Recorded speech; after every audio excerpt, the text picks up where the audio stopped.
আসসালামু আলাইকুম, আমি লিজা রশি। কেমন আছেন আপনারা সবাই? আলহামদুলিল্লাহ আমরা অনেক অনেক অনেক ভালো আছি।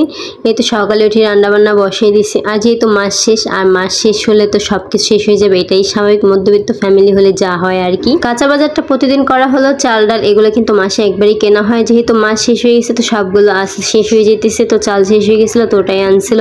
তো আমি সুন্দর করে ধুয়ে এখন বসিয়ে দেবো। আর আজকে একটা সিম্পল খাবার দাবার করবো। আসলে সবার কাছে সিম্পল, বাট আমার কাছে না মাঝে মাঝে ভালোই লাগে, মানে ডাল আর আলু ভর্তা খেতে। সবসময় তো মাছ মাংস শাক পাতা এগুলো তো খাই, তাই ভাবলাম যে আজকে অন্য কোনো কিছু করা হবে না, ডাল আর আলু ভর্তা এটাই ভালো হবে, আর এটাই সবচেয়ে ভালো খাবার।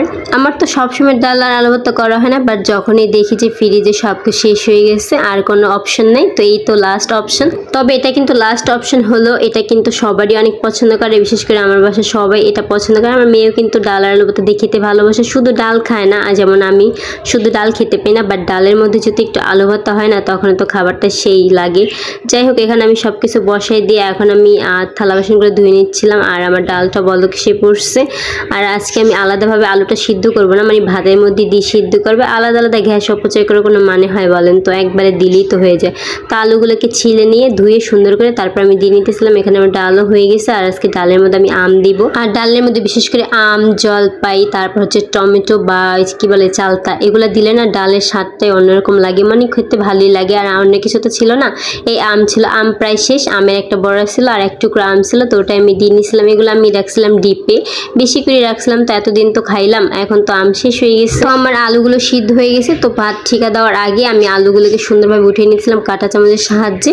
সুন্দরভাবে আলুগুলো সিদ্ধ হয়ে গেছে, ভাত ঠিকা দেওয়ার পর আমি আলুগুলোকে ম্যাশ করে নিব। আর সকালে রান্না করতে না ভালোই লাগে, মানে সকাল সকাল সব কাজ কাম করে ফেলে, সারাদিন আর কোনো কাজ কাম নেই, নিরিবিলি শুধু ঘুরে ফিরো খাওয়া দাও। যাই হোক, আমার মেয়েকে নিয়ে দুপুরবেলা রান্না করতে পারি না, এই জন্য আমি সকালে রান্নাটা করার কি, সকালেও যখন ঘুমিয়ে থাকে ওই ফাঁকে আমি আমার সব যাবতীয় কাজকামগুলো সেরে ফেলে। আর ও একবার উঠে গেলে আমাকে আর কোনো কাজকাম করতে দেয় না। আর বাসায় যেহেতু আর কেউ থাকে না, তো আমাকে নিয়ে ওকে সামলাই করতে হয়। গতকাল রাতে এই শাকগুলো আনছিল, আর শাকগুলো আমি রাত্রের বেলায় সুন্দরভাবে আমি কুটে রাখছিলাম, মানে কুচি কুচি করে রাখছিলাম সুন্দর করে। আর এখন ধুয়ে আমি এটা বসাই দিছি।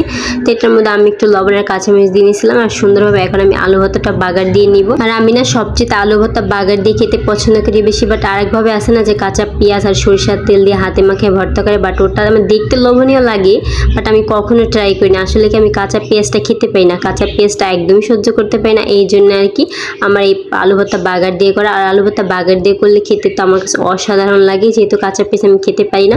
আফির বাবা আমাকে তো বলবো আমি নাকি অ্যাবনর্মাল, যেহেতু আমি কাঁচা পেঁয়াজ খাই না। আর কাঁচা পেঁয়াজ নাকি সবাই অনেক পছন্দ করে, একমাত্র আমি ব্যক্তি যে আমি নাকি কাঁচা পেঁয়াজ খাই না। তো আমার মতো কে কে আছে তোমরা কাঁচা পেঁয়াজ খাও না? একটু সারা দিও আর আমাকে জানাও, আর কেন খাও না সেটাও জানাও। এখানে আমার ভাজিটাও হয়ে গেছে। তো আজকে এই পর্যন্তই, আজকে আর কোনো রান্না হবে না। আল্লাহ হাফেজ, টাটা, বাই বাই।